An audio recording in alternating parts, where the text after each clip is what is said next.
les yeux de mon cœur, Père. Ouvre les yeux de mon cœur. Je désire te voir. Je désire te voir. Ouvre les yeux de mon cœur, Père. Ouvre les yeux de mon cœur. Je désire te voir. Je désire te voir. Élevé au plus haut des cieux, rayonnant de l'éclat de ta gloire. Répands ton amour, ta force, alors que nous chantons. Tu es élevé, élevé au plus haut des cieux, rayonnant de l'éclat de ta gloire. Répands ton amour, ta force, alors que nous chantons. Tu es saint. Ouvre les yeux. Ouvre les yeux de mon cœur, Père. Ouvre les yeux de mon cœur. Je désire te voir. Je désire te voir. Ouvre les yeux de mon cœur, Père. Ouvre les yeux de mon cœur. Je désire te voir. Je désire te voir. Élevé, élevé au plus haut des cieux, rayonnant de l'éclat de ta gloire. Répands ton amour, ta force, alors que nous chantons. Tu es élevé, élevé au plus haut des cieux, rayonnant de l'éclat de ta gloire. Répands ton amour, ta force, alors que nous chantons. Tu es saint, tu es saint.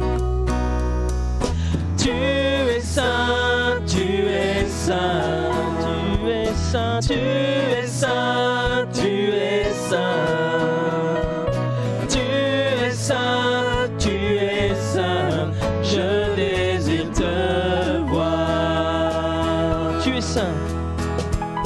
Tu es saint, tu es saint. Tu es saint, tu es saint. Tu es saint, tu es saint. Je désire te voir. Voilà, bonsoir à toutes et à tous. Soyez bénis. Bienvenue et nous voulons vraiment ce soir louer le Seigneur de tout notre cœur. Peut-être que vous écoutez pour là ou les premières fois l'Évangile. Sachez que le Seigneur vous aime. En tout cas, bienvenue à vous et croyez-le, le Seigneur veut vous parler. Il a une parole pour vous. Alors, il a une parole pour chacun d'entre nous. Alors, vraiment, ce soir, louons le Seigneur, chantons ensemble, écoutons sa parole et vraiment que le Seigneur vous bénisse ce soir là où vous êtes. Je remercie le Seigneur pour ce qu'il a déjà préparé d'avance pour chacun. Amen. Nous allons prier, si vous voulez bien, présenter ces moments au Seigneur. Et nous allons chanter ensemble, louer le Seigneur ensemble. Seigneur, je te dis merci. Merci parce que c'est par ta grâce si nous pouvons encore être là. Par ta grâce, Seigneur, si nous pouvons entendre, Seigneur, ta parole en toute liberté dans nos maisons. Parce que, Seigneur, nous avons des frères et sœurs qui sont persécutés dans le monde, qui ne peuvent pas, Seigneur, s'asseoir et regarder encore, Seigneur, écouter ta parole. Mais nous avons cette grâce. Alors nous voulons, Seigneur, te dire merci. Et ce que je sais, c'est que, Seigneur, tu es le Dieu qui délivre encore ce soir. Tu es celui qui guérit. Tu es celui qui relève. Tu es celui qui sauve, Seigneur. Alors merci parce que je sais que des âmes vont encore se tourner vers toi et je veux croire, Seigneur, je sais encore, Seigneur, en qui j'ai cru. Alors je sais encore que tu vas encore toucher des cœurs par ta parole ce soir. Oins ton serviteur de ton esprit et que ton nom seul puisse être béni, Jésus-Christ. Amen. Amen. Nous allons chanter ce chant qui dit « Nous venons dans ta présence pour chanter tes louanges ». Mais notre reconnaissance, Seigneur, ce que nous savons, c'est que tu as déjà tout accompli. Parce que tu as donné ta vie pour chacun de nous. Et Seigneur, c'est vrai, tu es créateur de toutes choses. Croyez-le que le Seigneur vous aime. Nous avons tous besoin vraiment de l'amour de Dieu. Alléluia, Jésus. Ensemble. Je viens dans ta Présence, Seigneur de l'univers, rien n'a plus d'importance, rien n'a plus de valeur. Je viens chercher ton cœur, trouver ta volonté, me tenir prosterné en chantant tes louanges. Ton nom est grand, ton nom est saint, ton nom est digne de louange. À toi l'honneur, à toi la gloire, à toi la puissance et la force. Ton nom est grand, ton nom est saint, ton nom est digne de louange. À toi l'honneur, à toi la gloire, à toi la puissance et la force. Jésus, agneau de Dieu, je viens dans ta présence déposer mes fardeaux, déposer mes fardeaux, tout ce qui me retient de m'approcher de toi. Tu es mon bouclier, tu es mon bouclier, mon abri, mon seul bien. Vers toi, Seigneur, mon Dieu, ensemble, levons nos mains. Je veux lever les mains. Ton nom est grand, ton nom est saint, ton nom est digne de louange. À toi l'honneur, à toi la gloire, à toi la puissance et la force. Ton nom est grand, ton nom est saint, ton nom est digne de louange. À toi l'honneur, à toi la gloire, à toi la puissance et la force. Jésus,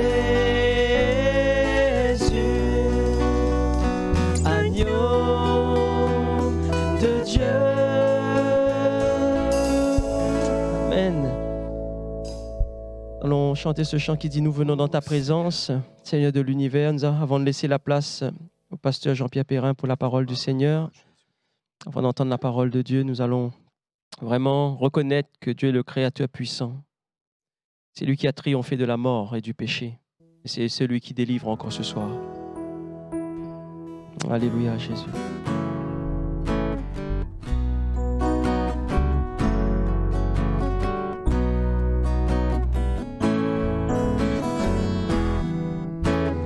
Nous venons dans ta présence pour chanter tes louanges et notre reconnaissance de ce que tu as accompli.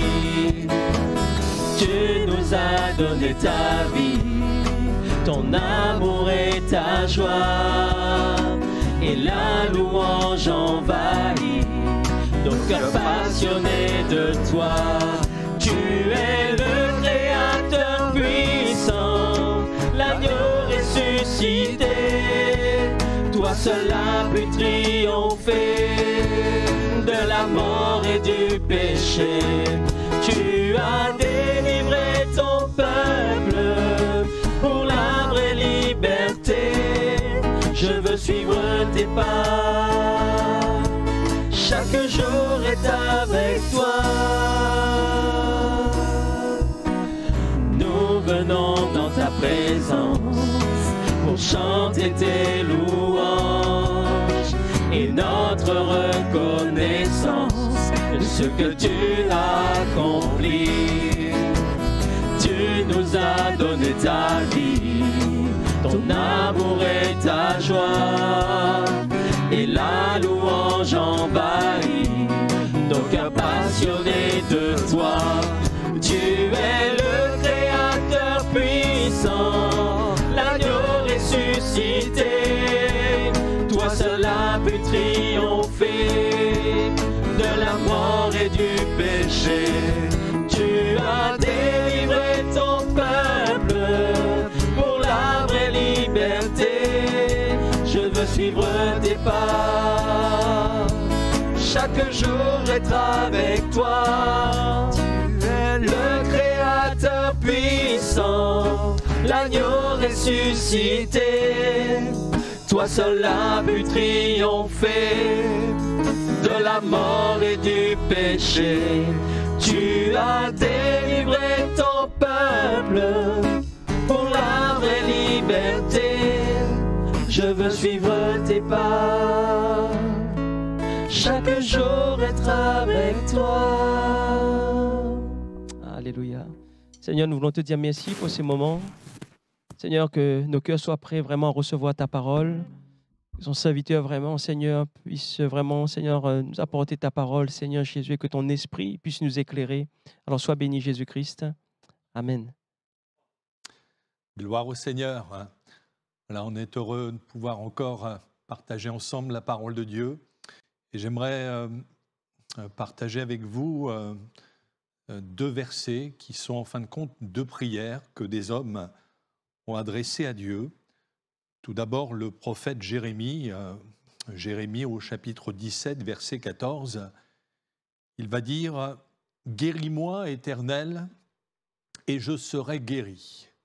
Sauve-moi, et je serai sauvé, car tu es ma gloire. » Et au psaume 41, verset 5, c'est David, deuxième roi d'Israël, qui pourra dire à Dieu « Je dis, Éternel, aie pitié de moi, guéris mon âme, car j'ai péché contre toi. » Voilà deux hommes de la Bible, le prophète Jérémie et le roi David, qui chacun en leur temps ont traversé une période, on pourrait dire, de détresse, de souffrance morale, physique, et qui, en pareille situation, ont fait ce qu'il y avait de mieux à faire. Ils ont eu recours à Dieu au moyen de la prière. C'est un philosophe allemand, athée, Nietzsche, qui a affirmé dans l'un de ses écrits que c'était honteux que de prier. Et certainement qu'il n'est pas le seul à penser de cette façon. Certains pensent que la prière ne s'adresse qu'aux faibles d'esprit, qu'à ceux qui n'ont pas de force de caractère, de personnalité, qui se laissent facilement influencer, alors ils prient. Ce sont des faibles. Mais voyez-vous, même si certains peuvent penser que la prière est un acte de faiblesse, la Bible nous montre en réalité qu'on n'est jamais aussi fort que lorsqu'au sein de sa faiblesse, on a recours à Dieu au travers de la prière. Vous savez, les hommes sont bien plus forts dans la prière qu'avec une arme à la main. La prière, c'est le moyen que Dieu nous a donné pour communiquer avec lui. Et c'est par elle que Dieu peut agir en notre faveur. La Bible nous dit que la prière fervente du juste a une grande efficacité. La prière qui est faite avec foi, elle fait mouvoir le bras de Dieu. savez, il y a des problèmes qui seraient le bien mieux par la prière que si nous cherchons à les régler par nous-mêmes. Et c'est pour ça qu'à maintes reprises, la Bible nous invite à prier dans les bons comme dans les mauvais moments. La prière, c'est un merveilleux recours dans toutes les circonstances, même les plus désespérées. C'est Jacques qui nous dit dans son épître, « Quelqu'un est-il dans la souffrance? Que doit-il faire?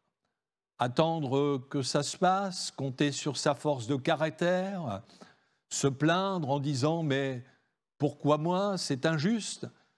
Ce n'est pas ce que Jacques écrit, mais il dit « quelqu'un est-il dans la souffrance? Qu'il prie, qu'il ait recours à la prière. » Et il dit un peu plus loin « c'est la prière de la foi qui sauvera le malade et le Seigneur le relèvera. » La prière, c'est vraiment un puissant recours parce qu'elle permet à Dieu d'agir en notre faveur, de nous délivrer au sein de nos souffrances. Je ne sais pas si quelqu'un qui nous écoute est dans la souffrance, dans la peine, dans l'inquiétude, ne sachant que faire. Eh bien, sachez qu'il y a dans les cieux un Dieu qui, en Jésus-Christ, non seulement nous aime, mais qui entend la prière, qui entend même les cris qui peuvent jaillir du plus profond de notre cœur. La Bible nous dit que quand un malheureux crie, et si vous êtes dans ce malheur, eh bien, criez au Seigneur, exprimez-lui votre souffrance. Et la Bible nous dit que quand un malheureux crie, l'Éternel entend. Et non seulement il entend, mais il le délivre de toutes ses détresses. Oui, le Dieu de la Bible, c'est celui qui exauce la prière. Et les deux prières que je viens de lire, en fin de compte, abordent le même sujet, puisqu'il est question de guérison. Seulement, on s'aperçoit que plus qu'une guérison physique que ces hommes demandaient, avant tout, c'était une guérison spirituelle et morale. Quand le prophète Jérémie dit à Dieu « Guéris-moi et je serai guéri », c'est une guérison intérieure, la guérison de son cœur qu'il demande. Et il en est de même pour David, quand il dit au psaume 41 « Guéris mon âme ». Et quand on regarde le contexte de ce psaume, il semble bien que David était malade physiquement. Il parle entre autres d'un lit de douleur. Il dit « L'Éternel le soutient sur son lit de douleur, tu le soulages dans toutes ses maladies. » Mais bien qu'étant atteint dans son corps, il ne dit pas à Dieu « Guéris-moi de ma maladie », mais il dit « Guéris mon âme ». David était conscient qu'avant d'être guéri physiquement, il avait surtout besoin d'une guérison intérieure au niveau de son âme. C'est vrai que si nous avons un corps, nous avons aussi une âme qui est le siège de notre personnalité, de nos sentiments. Et cette âme, il faut nous en préoccuper, parce que malheureusement, on est dans un monde qui attache beaucoup d'importance au corps, mais nombreux sont ceux qui négligent leur âme. Pourtant, c'est la chose essentielle, parce que notre corps, tôt ou tard, il retournera à la poussière. Mais notre âme, elle est éternelle. Et Jésus le dit, à quoi servirait-il à un homme de gagner tout le monde s'il perdait son âme? C'est-à-dire s'il se retrouvait perdu pour l'éternité, dans les tourments éternels. Pour Jésus, le plus important, c'est le salut de notre âme. C'est bien de se préoccuper de son corps. Il ne s'agit pas de se négliger. Mais est-ce que nous prenons le temps de nous préoccuper de notre âme? Comment va ton âme? Quelle est sa santé spirituelle? Où est-ce qu'elle va passer l'éternité? Se dire, mais est-elle sauvée ou perdue? Avons-nous fait la paix avec Dieu par Jésus-Christ? Est-ce que notre âme a été sanctifiée, purifiée par le sang de Jésus? Ce sont là des questions essentielles. La première guérison que Jésus veut opérer dans notre vie, c'est une guérison intérieure. On le voit dans les évangiles. Je vous ai parlé d'un paralytique que 4 hommes ont amené à Jésus, et il semblait bien que le problème le plus grave chez cet homme, c'était son infirmité. Mais Jésus ne va pas au départ prier pour sa guérison physique, parce qu'il a vu que cet homme avait un besoin bien plus urgent. Il avait besoin d'une guérison intérieure, celle du pardon de ses péchés. Et il va lui dire, mon enfant, tes péchés te sont pardonnés. Et c'est après lui avoir accordé le pardon de ses péchés que Jésus va ensuite le guérir de son infirmité. Ça, c'est l'ordre divin. Peut-être êtes-vous malade, peut-être êtes-vous même atteint d'une maladie grave, d'un cancer, que sais-je.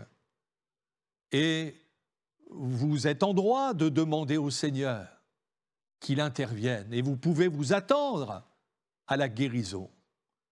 Mais réalisez qu'avant la guérison physique, Jésus veut avant tout guérir votre âme. Parce que à quoi servirait-il d'être guéri dans son corps si par incrédulité ou indifférence, notre âme se retrouve perdue pour l'éternité?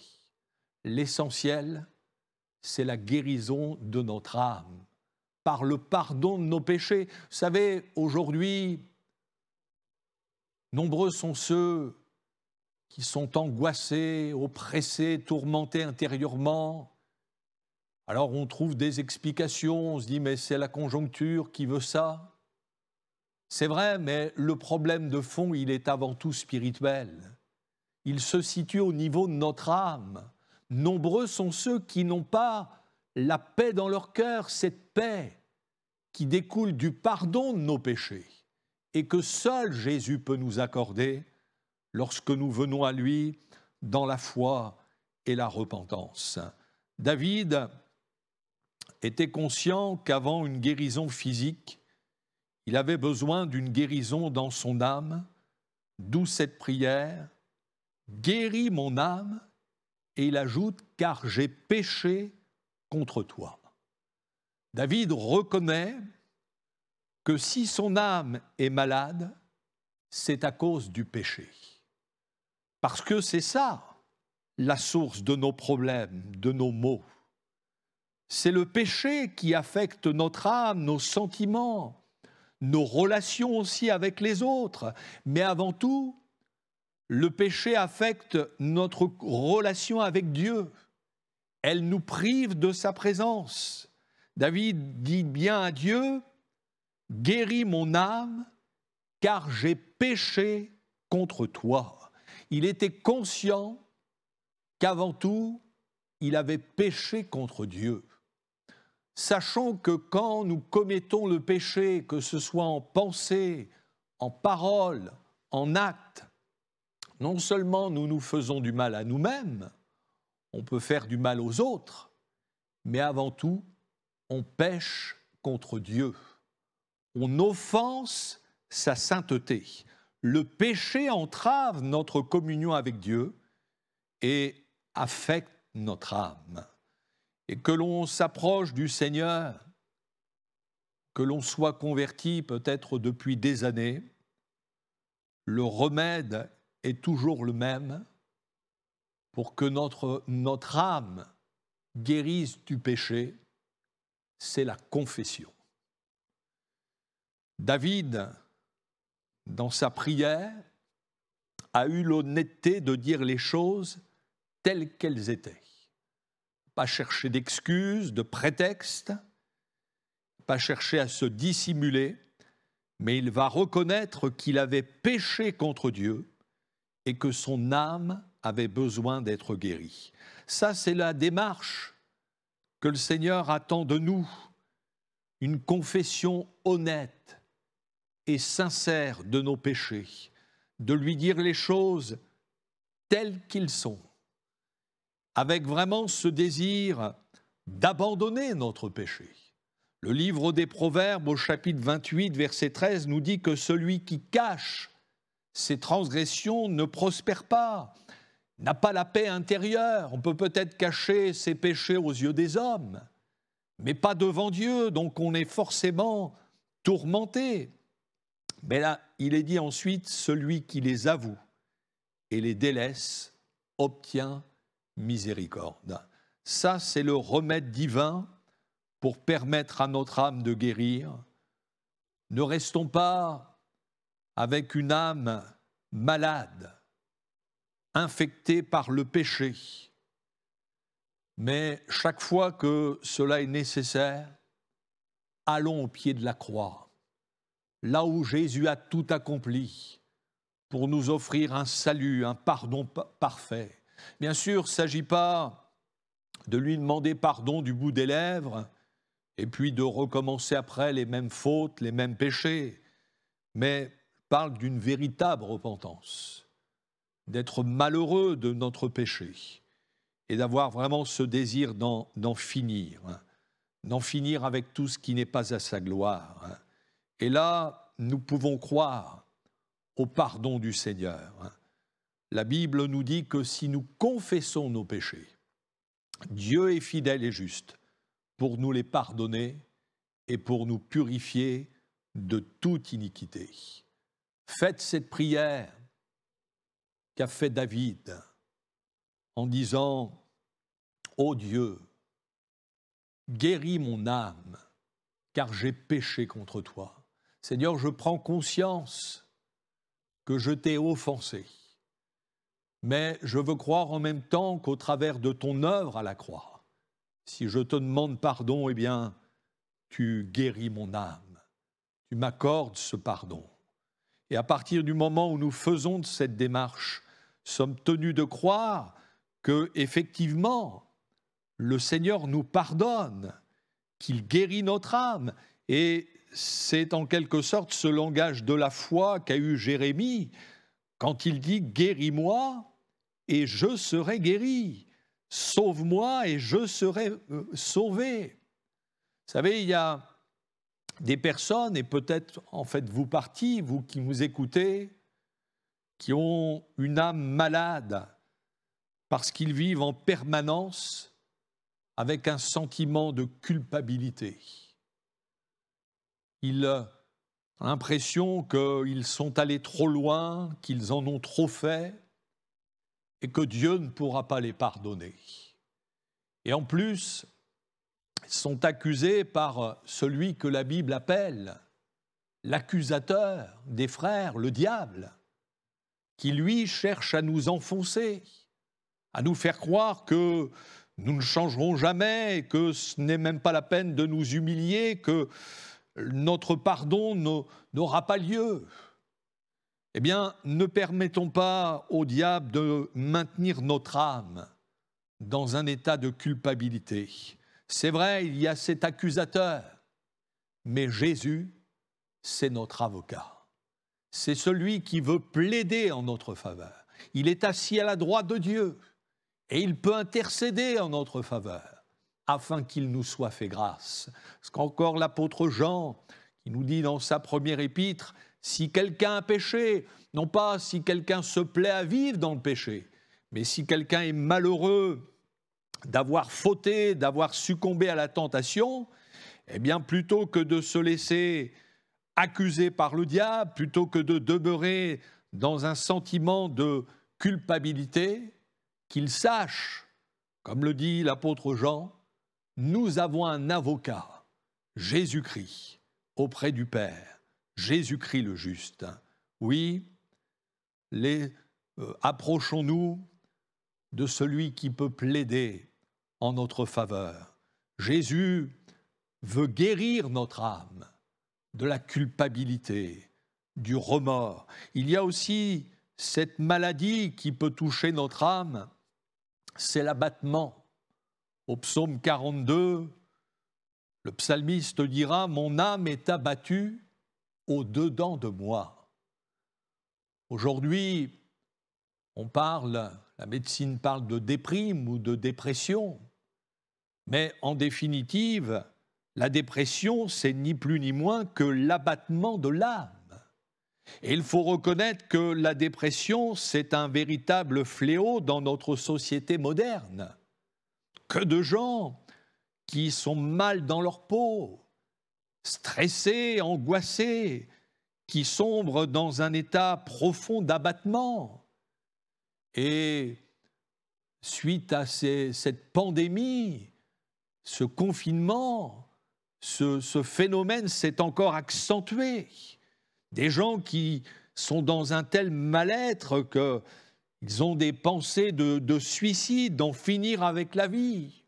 Alors on préconise toutes sortes de traitements pour lutter contre ce mal. Et bien sûr, nous ne sommes pas contre la médecine.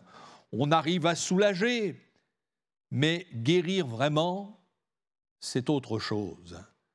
Eh bien, la bonne nouvelle de l'Évangile, c'est de nous dire qu'en Jésus, nous avons le médecin de l'âme par excellence, celui qui est venu pour guérir les cœurs brisés, qui peut nous restaurer, parce que lui nous connaît parfaitement. Vous savez, notre âme, c'est quelque chose de tellement complexe.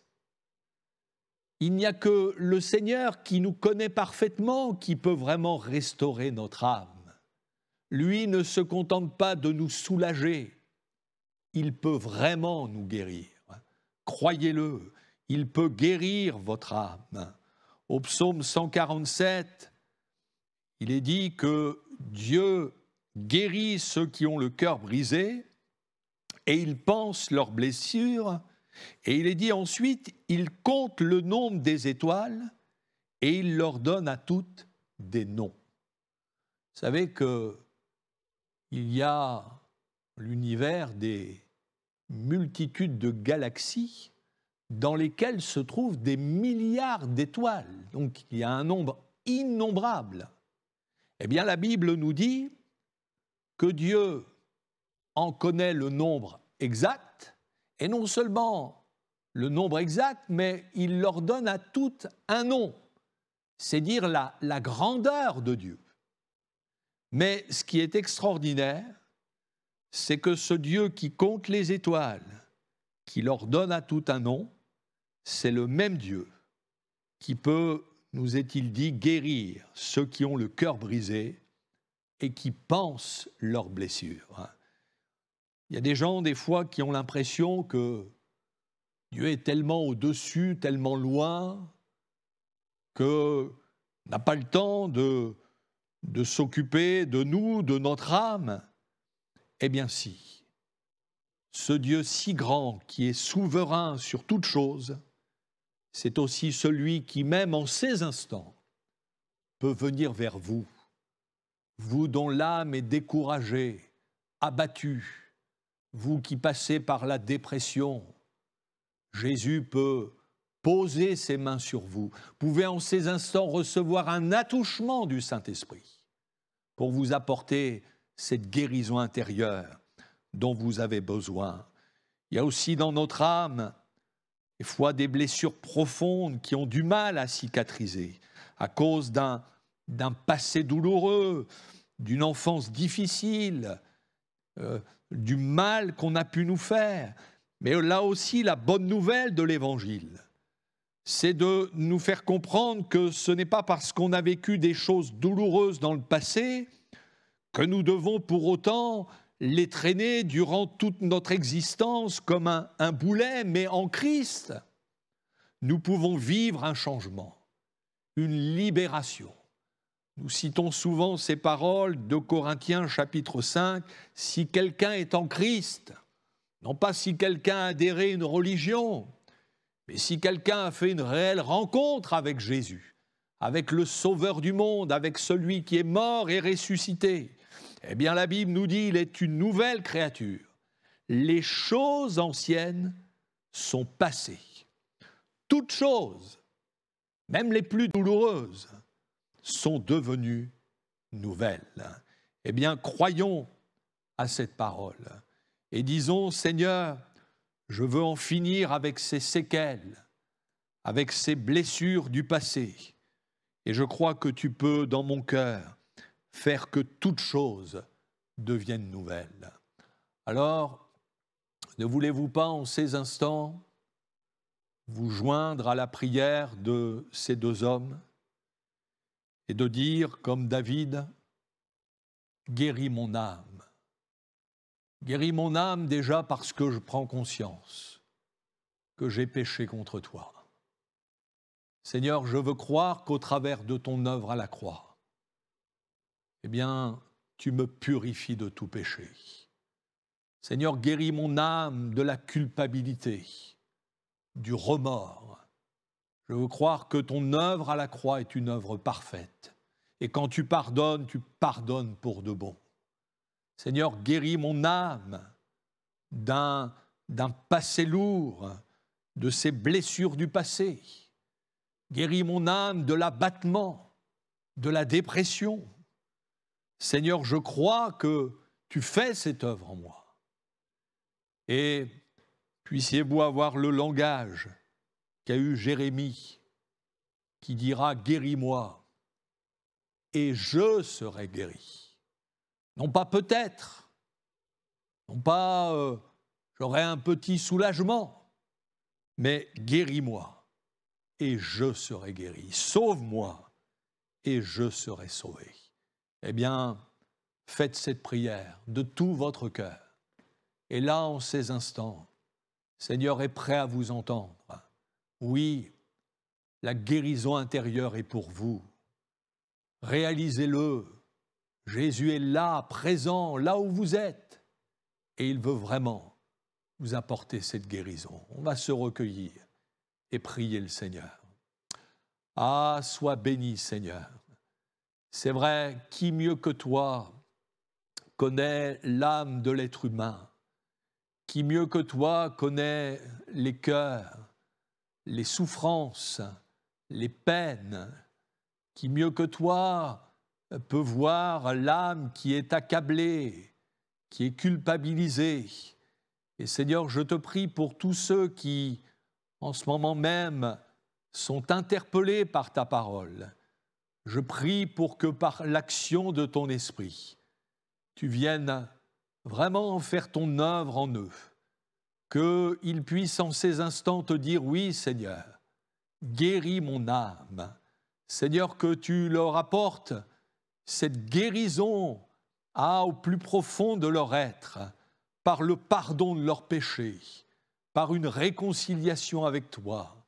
Seigneur, je crois que ceux qui, même depuis des années, sont dans la dépression, eh bien, tu peux guérir leur âme de cet abattement. Tu peux les relever, tu peux cicatriser les blessures. Même peut-être ce refus de pardonner, eh bien, Seigneur, tu parles à leur cœur pour que ces sentiments soient ôtés et que désormais ce soient tes sentiments qui les animent, au nom du Seigneur Jésus. Amen. Amen. Nous allons chanter ce chant. Il nous rappelle que le nom de Jésus, c'est le nom qui sauve. Amen. C'est le nom qui est glorieux. C'est le nom qui est merveilleux. Oui, Seigneur. C'est le nom qui est victorieux. Alléluia. Le nom de Jésus. Gloire Alléluia, à toi. Jésus. Oh, merci, Seigneur. Oh Seigneur, tu étais là dès la oui. création, Oui, Jésus-Christ. Seigneur. Oh Jésus. Seigneur. Gloire à ton nom.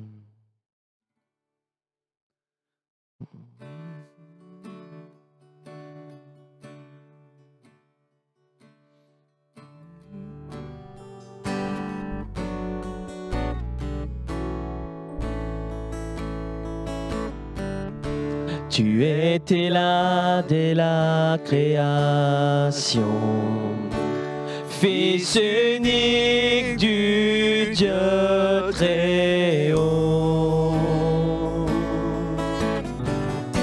Les mystères de ta gloire révélés. En toi, Christ, notre Seigneur. Oh, ce nom est si merveilleux. Oh, ce nom est si merveilleux. Le nom de Jésus-Christ, mon roi. Oh, ce nom est si merveilleux. Sa beauté sans pareil. Oh, ce nom est si merveilleux, le nom de Jésus.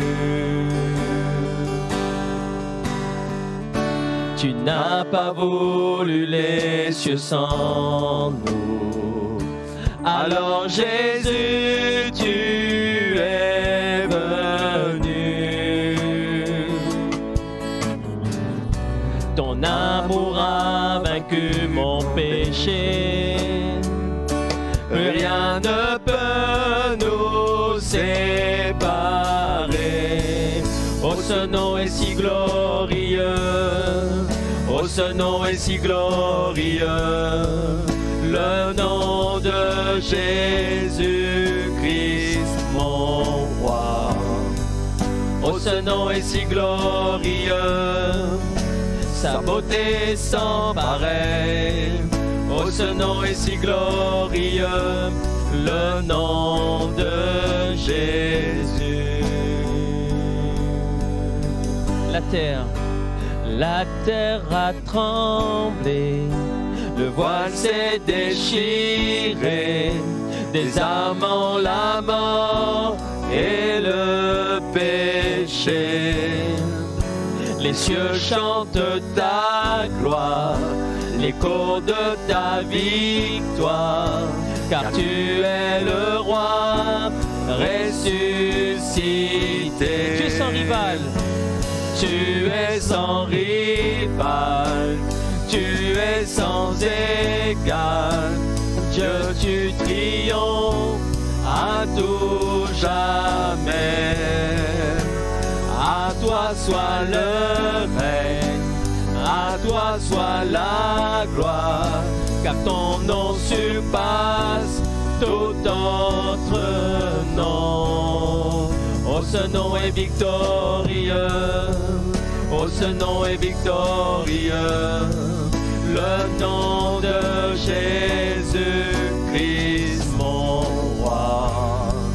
Oh, ce nom est victorieux, sa puissance est sans pareil. Oh, ce nom est victorieux, le nom de Jésus. Oh, ce nom est victorieux, le nom de Jésus. Oh, ce nom est victorieux, le nom de Jésus. Amen. Voilà, nous arrivons à la fin de notre réunion. Nous voulons vous rappeler les jours de nos rencontres. Donc, demain soir, jeudi soir, nous avons la réunion de prière. Donc, venez, frères et sœurs, amis, venez qu'on puisse prier ensemble les uns pour les autres. Et nous savons que nous avons besoin de la prière des uns des autres, mais nous avons aussi besoin de prier les uns avec les autres, pour les autres, parce que le Seigneur répond aux prières tout simplement, et parce que nous sommes une famille, nous sommes ensemble. Alors que le Seigneur vous bénisse et on vous donne rendez-vous pour demain soir. Vendredi soir, nous avons aussi une exhortation à 21h. Donc, n'hésitez pas à transmettre les liens à vos amis, vos collègues, à ceux qui souhaitent vraiment entendre la parole du Seigneur et que vraiment l'évangile soit vraiment distribué par ce moyen. Nous vous rappelons aussi notre culte dimanche matin, donc à 10h pour ceux qui viennent en présentiel et à 10h30 pour ceux qui ne peuvent pas venir. Et donc à partir de 10h30, nous avons le direct sur Internet. Donc voilà, n'hésitez pas, que le Seigneur vous bénisse, qu'il vous renouvelle les forces. Et puis, si vous voulez nous contacter, donc n'hésitez pas aussi à nous contacter soit par mail, soit au 02 32 33 20 73 et laissez-nous un message. Donc, que le Seigneur vous bénisse et à très bientôt.